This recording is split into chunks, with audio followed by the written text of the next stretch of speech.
آدمایی که خدا رو مسخره کردن و نتیجهشو هم دیدن. استیون هاوکینگ گفت که خدا فقط یه افسانه است. بعد از چند وقت بیماری ALS گرفت و دیگه حتی نمیتونه صحبت کنه و باید یکی کمک میکرد تا بقیه بفهمن این چی میگه. جی بروس اسمی که روی تایتانیک بود گفت حتی خدا هم نمیتونه کشتی رو غرق کنه. چند ساعت بعد تایتانیک رفت زیر آب و خودش هم غرق شد.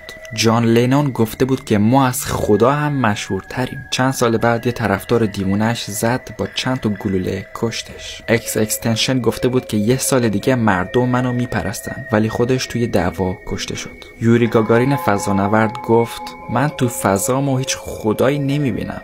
چند وقت بعد هواپیمای جنگیش سقوط کرد و جنازه‌شو سوزوندن.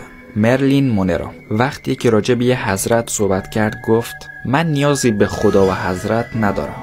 یه هفته بعدش توی خونش مرده پیدا شد. نمرود، همون پادشاهی که اسمش توی کتابای تاریخی اومده، میگفتش که من خدای زمین و آسمونم. حتی یه برج درست کرده بود که برسه به آسمون و قدرتشو به رخ بکشه، اما یه پشه کوچولو وارد دماغش شد و مغزشو خورد. همین پشه کوچولو باعث مرگش شد. اگه یه مثال دیگه داری تو کامنت ها خبرمون کن. خدا واقعیت داره و طبق همیشه باید بگم که چاکرم.